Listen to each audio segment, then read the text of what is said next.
Sejak kecil kita diajarkan satu nilai yang dianggap sangat mulia. Keluarga harus selalu dibantu. Apapun keadaannya, siapapun yang meminta, jika itu keluarga, maka kita diharapkan untuk hadir, menolong, dan mengorbankan diri. Dalam banyak budaya, menolak permintaan keluarga sering dianggap sebagai tanda tidak tahu diri, tidak berbakti, bahkan dianggap sebagai bentuk egoisme. Nilai ini pada dasarnya lahir dari niat baik. Keluarga memang seharusnya menjadi tempat saling menopang. Tempat kita saling menguatkan ketika hidup terasa berat. Namun kenyataan hidup tidak selalu seindah nilai yang diajarkan. Tidak semua hubungan keluarga berjalan sehat. Ada keluarga yang benar-benar mendukung pertumbuhan kita. Mereka mendorong kita menjadi pribadi yang lebih baik, lebih kuat, dan lebih bijaksana. Tetapi ada juga keluarga yang, sadar atau tidak, menjadikan kita sebagai sumber tenaga, uang, dan emosi yang tidak pernah habis. Banyak orang hidup dalam dilema yang diam-diam melelahkan. Di satu sisi mereka ingin tetap menjadi orang baik, ingin tetap membantu, tetap peduli, tetap hadir ketika keluarga membutuhkan. Namun di sisi lain, mereka mulai merasa dimanfaatkan. Mereka merasa seolah-olah selalu menjadi tempat bersandar, sementara hidup mereka sendiri perlahan terkuras. Disinilah filsafat stoikisme menawarkan perspektif yang berbeda. Stoikisme tidak mengajarkan kita menjadi dingin, apalagi tidak peduli pada orang lain. Justru sebaliknya, stoikisme mengajarkan kebijaksanaan dalam memberi bantuan. Dalam pandangan stoik, kebaikan yang tidak disertai kebijaksanaan bisa berubah menjadi kelemahan. Empati yang tidak memiliki batas dapat menghancurkan diri sendiri. Kadang membantu tanpa batas justru menghambat orang lain untuk bertumbuh. Dan pada saat tertentu berkata tidak bukanlah bentuk keegoisan, melainkan bentuk tanggung jawab terhadap hidup kita sendiri. Karena itu, memahami siapa yang layak dibantu dan siapa yang tidak adalah bagian dari kedewasaan emosional. Dalam video ini kita akan membahas 7 jenis orang yang tidak boleh Anda bantu meskipun mereka masih keluarga sendiri. Dilihat dari sudut pandang stoikisme. Jika Anda pernah merasa dimanfaatkan, terus dimintai tolong, atau merasa bersalah setiap kali ingin menolak, maka pembahasan ini mungkin akan membuka cara pandang baru bagi Anda. Sebelum kita masuk ke pembahasan utama, pastikan Anda subscribe channel ini, aktifkan lonceng notifikasi, dan tonton video ini sampai akhir. Karena di bagian terakhir nanti kita akan membahas satu jenis orang yang paling berbahaya, bukan hanya menguras hidup Anda, tetapi juga diam-diam menghambat masa depan Anda sendiri. Sekarang, mari kita mulai dari jenis yang paling sering terjadi. Pertama, mereka yang selalu bergantung dan tidak pernah mau berusaha. Jenis pertama adalah mereka yang menjadikan Anda sebagai sandaran hidup utama, tetapi tidak pernah benar-benar berusaha mengubah keadaan mereka sendiri. Mungkin Anda mengenal tipe seperti ini di dalam keluarga. Mereka selalu datang dengan masalah yang hampir sama, masalah keuangan yang terus berulang, pekerjaan yang tidak pernah bertahan lama, atau keputusan hidup yang lagi-lagi membawa mereka kembali ke titik yang sama. Dan setiap kali keadaan memburuk, nama Anda selalu menjadi orang pertama yang mereka tuju. Pada awalnya membantu terasa wajar, bagaimanapun juga mereka adalah keluarga. Anda membantu sekali, lalu 2 kali, lalu berkali-kali. Namun setelah waktu berlalu, Anda mulai menyadari sesuatu yang mengganggu. Masalah mereka seolah tidak pernah benar-benar bergerak maju. Bukan karena hidup terlalu keras, tetapi karena pola hidup mereka tidak pernah benar-benar berubah. Dalam filsafat stoikisme ada satu pemahaman penting. Penderitaan seringkali menjadi guru kehidupan yang paling jujur. Melalui kesulitan, seseorang belajar bertanggung jawab, belajar memperbaiki diri, dan belajar menjadi lebih kuat. Namun ketika seseorang terus-menerus diselamatkan dari konsekuensi hidupnya, pelajaran itu tidak pernah benar-benar sampai kepadanya. Tanpa disadari, bantuan yang Anda berikan perlahan berubah makna. Pada awalnya itu adalah pertolongan, tetapi lama-kelamaan bantuan itu berubah menjadi jaminan hidup. Mereka mulai melihat kehadiran Anda seperti jaring pengaman yang selalu ada di bawah mereka. Selama jaring itu terbentang, mereka tidak pernah benar-benar merasa perlu belajar berdiri dengan kaki sendiri. Di titik inilah, niat baik sering berubah menjadi jebakan. Stoikisme mengajarkan bahwa Setiap manusia bertanggung jawab atas hidupnya sendiri. Tidak ada orang lain yang seharusnya memikul beban hidup kita sepanjang waktu. Membantu sesekali adalah bentuk kasih sayang. Tetapi jika bantuan itu berubah menjadi jaminan hidup bagi seseorang, maka tanpa disadari Anda sedang mengambil alih tanggung jawab yang sebenarnya bukan milik Anda. Dan kadang cara paling jujur membantu seseorang bukan dengan terus menyelamatkan mereka, tetapi dengan membiarkan mereka akhirnya menghadapi hidup tanpa jaring pengaman itu, agar mereka benar-benar belajar berdiri di atas kaki mereka sendiri. Dan sayangnya, jenis orang seperti ini seringkali bukan satu-satunya yang ada dalam kehidupan kita. Kedua, mereka yang selalu menuntut lebih dan tidak pernah merasa cukup. Jenis kedua adalah mereka yang tidak pernah merasa cukup dengan bantuan yang Anda berikan. Anda mungkin pernah mengalami situasi seperti ini. Ketika Anda membantu sedikit, mereka mengatakan itu tidak cukup. Ketika Anda memberi lebih banyak, mereka mulai menganggapnya sebagai sesuatu yang wajar. Dan ketika suatu hari Anda tidak bisa membantu, mereka justru kecewa, bahkan menyalahkan Anda. Lama-kelamaan, hubungan seperti ini membuat Anda merasa seperti ATM berjalan.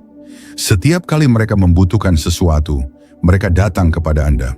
Seolah-olah Anda adalah mesin yang selalu bisa ditekan tombolnya. Selama mesin itu masih berdiri di tempatnya, mereka yakin uang akan selalu keluar. Masalahnya, mereka jarang benar-benar melihat bahwa di balik mesin itu ada seorang manusia dengan waktu, tenaga, dan kehidupan yang juga memiliki batas. Dalam hubungan yang sehat, bantuan biasanya disertai dengan rasa terima kasih. Ada kesadaran bahwa seseorang sedang memberi sesuatu yang berharga. Namun dalam hubungan yang tidak sehat, bantuan justru diperlakukan seperti sesuatu yang memang sudah seharusnya mereka terima. Disinilah muncul sesuatu yang dalam psikologi disebut entitlement. Entitlement adalah perasaan bahwa seseorang merasa berhak atas apa yang dimiliki orang lain. Bukan karena Anda menawarkan bantuan, tetapi karena mereka percaya bahwa Anda memang seharusnya memberi.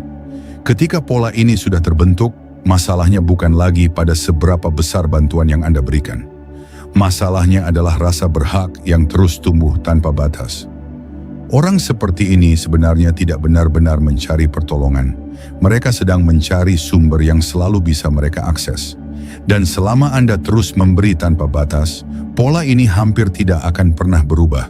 Mereka akan terus datang, terus menekan tombol yang sama, dan terus berharap sesuatu keluar dari mesin itu, tanpa pernah benar-benar memikirkan siapa yang berdiri di baliknya. Ketiga, mereka yang menggunakan rasa bersalah untuk mengendalikan Anda. Jenis ketiga adalah mereka yang menggunakan rasa bersalah sebagai alat untuk mengendalikan Anda. Manipulasi seperti ini seringkali tidak terlihat jelas pada awalnya. Ia tidak datang dalam bentuk ancaman. Ia datang dalam bentuk kalimat yang terdengar lembut, bahkan terasa menyentuh. Mungkin Anda pernah mendengar kalimat seperti ini, "Kamu kan keluarga. Kalau bukan kamu yang bantu, siapa lagi? Atau kamu sudah lupa sama keluarga sendiri?" Sekilas, kalimat-kalimat ini terdengar wajar, bahkan terasa penuh kedekatan. Namun dalam banyak situasi, kata-kata seperti ini sebenarnya digunakan untuk menekan empati Anda, agar Anda merasa tidak punya pilihan selain membantu. Tanpa disadari, Anda mulai merasa bersalah ketika ingin menolak. Seolah-olah mengatakan, tidak berarti Anda adalah orang yang tidak peduli atau tidak tahu balas budi. Padahal dalam banyak kasus, rasa bersalah itu sengaja dibangun agar Anda tetap memberi. Dalam psikologi hubungan, pola seperti ini sering muncul dalam relasi yang dibangun di atas rasa bersalah, bukan di atas kasih sayang yang sehat. Disinilah filsafat stoikisme memberi pengingat penting. Emosi bukan sesuatu yang harus kita tolak, tetapi sesuatu yang harus kita pahami dan kendalikan. Karena emosi yang tidak kita sadari sering menjadi celah bagi orang lain untuk mempengaruhi keputusan kita. Ketika seseorang menggunakan hubungan darah untuk memanipulasi keputusan Anda, itu bukan lagi bentuk kasih sayang yang sehat. Hubungan seperti itu bukan tentang kepedulian, melainkan tentang kontrol. Bantuan yang lahir dari tekanan sebenarnya bukan kebajikan. Ia hanya menjadi bentuk penyerahan diri terhadap manipulasi yang terus berulang. Orang yang benar-benar bijak memahami bahwa membantu adalah pilihan yang lahir dari kesadaran, bukan dari rasa bersalah. Ia tahu kapan harus memberi, tetapi juga tahu kapan harus berhenti. Karena jika setiap keputusan Anda selalu didorong oleh rasa bersalah, maka perlahan-lahan Anda tidak lagi hidup menurut kebijaksanaan Anda sendiri. Keempat, mereka yang hanya datang saat membutuhkan Anda. Jenis berikutnya adalah mereka yang hanya muncul ketika membutuhkan sesuatu dari Anda. Anda mungkin mengenal pola hubungan seperti ini. Dalam waktu yang lama, tidak ada kabar dari mereka. Tidak ada pesan singkat. Tidak ada telepon sekadar menanyakan bagaimana keadaan Anda. Hubungan itu terasa seperti menghilang begitu saja dari kehidupan sehari-hari. Namun begitu masalah datang, nama Anda tiba-tiba kembali diingat. Mereka menghubungi Anda. Nada bicara mereka kembali hangat. Percakapan terasa akrab, seolah-olah jarak yang lama itu tidak pernah ada. Dan biasanya tidak lama setelah percakapan dimulai, permintaan bantuan pun muncul. Pola seperti ini sering terjadi berulang kali. Ketika hidup mereka berjalan lancar, Anda seolah tidak pernah menjadi bagian dari kehidupan mereka. Tetapi ketika kesulitan datang, Anda kembali menjadi orang yang mereka cari. Hubungan seperti ini sebenarnya bukan hubungan keluarga yang sehat. Ini adalah hubungan yang bersifat fungsional. Artinya hubungan itu tidak berjalan karena kedekatan hati, bukan karena perhatian yang tulus, tetapi karena fungsi yang Anda miliki bagi mereka. Dalam situasi seperti ini, Anda tidak benar-benar dipandang sebagai saudara.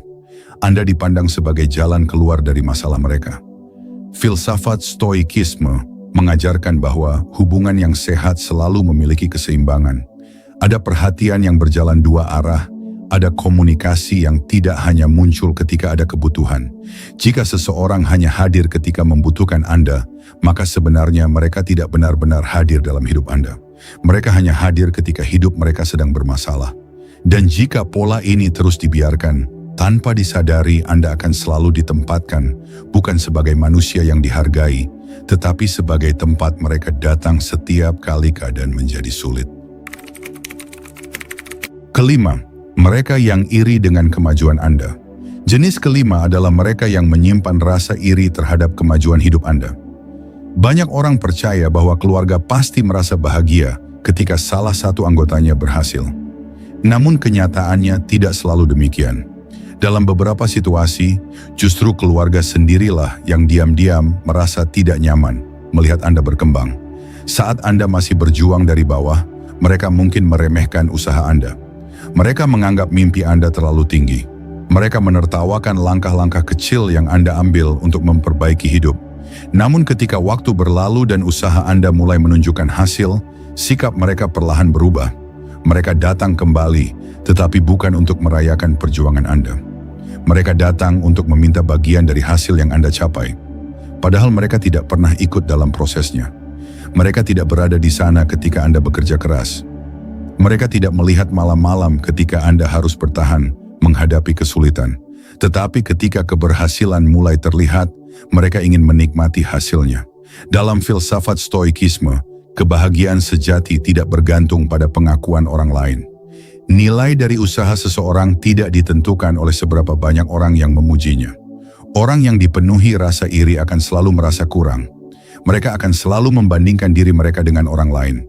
Bahkan ketika Anda membantu mereka, rasa iri itu tidak benar-benar hilang. Karena akar masalahnya bukan pada bantuan yang Anda berikan. Akar masalahnya adalah perbandingan yang terus-menerus terjadi dalam pikiran mereka. Dan orang yang hidup dalam perbandingan seperti ini, seringkali tidak benar-benar ingin Anda sukses. Mereka hanya merasa nyaman selama posisi Anda tidak lebih tinggi dari mereka. Keenam, mereka yang tidak pernah menghargai bantuan Anda. Jenis keenam adalah mereka yang menerima bantuan Anda tanpa pernah benar-benar menghargainya. Anda mungkin pernah membantu seseorang dengan tulus. Anda meluangkan waktu, tenaga, bahkan mungkin uang untuk meringankan kesulitan mereka. Anda hadir ketika mereka sedang membutuhkan. Namun setelah bantuan itu diberikan, hampir tidak ada tanda bahwa apa yang Anda lakukan memiliki arti bagi mereka. Tidak ada rasa terima kasih yang tulus. Tidak ada penghargaan, seolah-olah semua itu memang sesuatu yang sudah seharusnya Anda lakukan. Bantuan Anda diperlakukan seperti sesuatu yang biasa saja. Namun keadaan berubah ketika suatu hari Anda tidak bisa membantu. Ketika Anda memiliki keterbatasan, atau ketika Anda akhirnya memilih untuk mengatakan tidak. Tiba-tiba sikap mereka berubah. Mereka marah, mereka kecewa, bahkan kadang mereka mulai mempertanyakan kepedulian Anda. Di titik itulah banyak orang mulai menyadari sesuatu yang pahit. Bagi mereka, bantuan Anda bukanlah kebaikan. Bantuan itu telah berubah menjadi sesuatu yang mereka anggap sebagai hak.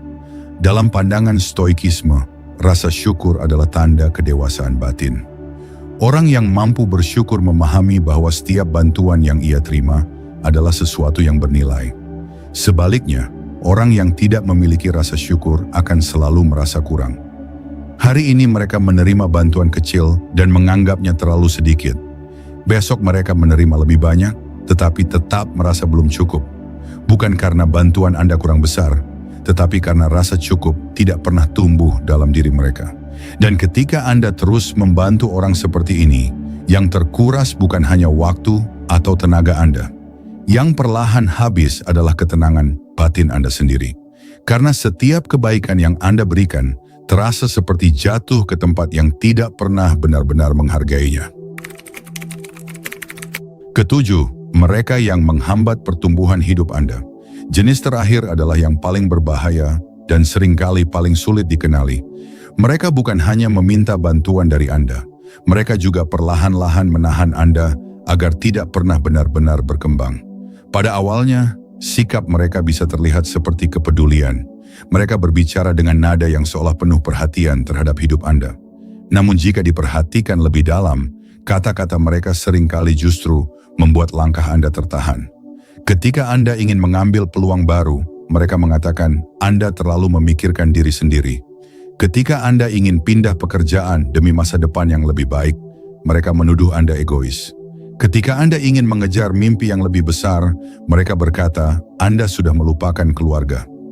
Perlahan-lahan kalimat seperti ini mulai menanamkan rasa bersalah di dalam diri Anda. Anda mulai ragu pada keputusan sendiri. Anda mulai merasa bahwa keinginan untuk berkembang adalah sesuatu yang salah. Padahal dalam filsafat Stoikisme, hidup setiap manusia adalah tanggung jawabnya sendiri. Setiap orang memiliki jalan hidup yang harus ia jalani, kesempatan yang harus ia ambil, dan potensi yang harus ia kembangkan. Ketika seseorang meminta Anda mengorbankan masa depan Anda demi menjaga kenyamanan mereka hari ini, itu bukan lagi bentuk kasih sayang yang sehat. Itu adalah penjara emosional yang secara perlahan membatasi pertumbuhan hidup Anda. Seringkali masalahnya bukan karena mereka benar-benar membutuhkan Anda. Masalahnya adalah mereka merasa aman selama Anda tetap berada di tempat yang sama. Selama Anda tidak melangkah terlalu jauh, selama Anda tidak tumbuh terlalu tinggi. Karena ketika Anda berkembang, ketika hidup Anda mulai berubah, mereka merasa kehilangan kendali atas Anda. Stoikisme mengajarkan bahwa membantu keluarga adalah tindakan yang mulia. Namun membantu tidak boleh berarti mematikan potensi diri sendiri. Sebab ketika Anda berhenti berkembang demi memenuhi tuntutan orang lain, pada akhirnya tidak ada siapapun yang benar-benar menang. Mereka tetap tidak belajar mandiri, sementara Anda kehilangan kesempatan untuk menjalani hidup yang sebenarnya bisa Anda bangun. Dan kehilangan hidup yang seharusnya bisa Anda jalani adalah harga yang terlalu mahal hanya demi menjaga kenyamanan orang lain. Sebagai penutup, pada akhirnya, pembahasan tentang orang-orang yang tidak boleh Anda bantu bukanlah ajakan untuk membenci keluarga. Stoikisme tidak pernah mengajarkan kita menjadi dingin, apalagi memutuskan hubungan dengan orang lain. Sebaliknya, Stoikisme mengajarkan keseimbangan antara empati dan kebijaksanaan. Membantu orang lain adalah kebajikan, tetapi menjaga diri dari eksploitasi juga merupakan bentuk kebijaksanaan. Karena tidak semua orang yang meminta bantuan benar-benar membutuhkan pertolongan.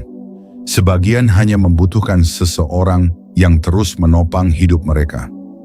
Dan Anda tidak diciptakan untuk memikul hidup semua orang. Tanggung jawab utama Anda adalah menjaga kehidupan yang sedang Anda jalani. Menjaga ketenangan pikiran, menjaga martabat diri, dan memastikan bahwa hidup Anda tidak berhenti hanya karena terus menanggung beban orang lain. Kadang cara paling jujur mencintai seseorang bukan dengan terus menyelamatkan mereka dari setiap kesulitan, tetapi dengan memberi mereka ruang untuk belajar berdiri dengan kekuatan mereka sendiri. Jika Anda merasa pembahasan ini bermanfaat, jangan lupa tekan tombol like, subscribe, dan aktifkan lonceng notifikasi agar Anda tidak melewatkan pembahasan stoikisme dan filosofi kehidupan berikutnya di channel ini. Dan jika menurut Anda video ini penting, bagikan juga kepada seseorang yang mungkin sedang belajar menetapkan batas dalam hidupnya. Sampai bertemu di pembahasan filsafat berikutnya.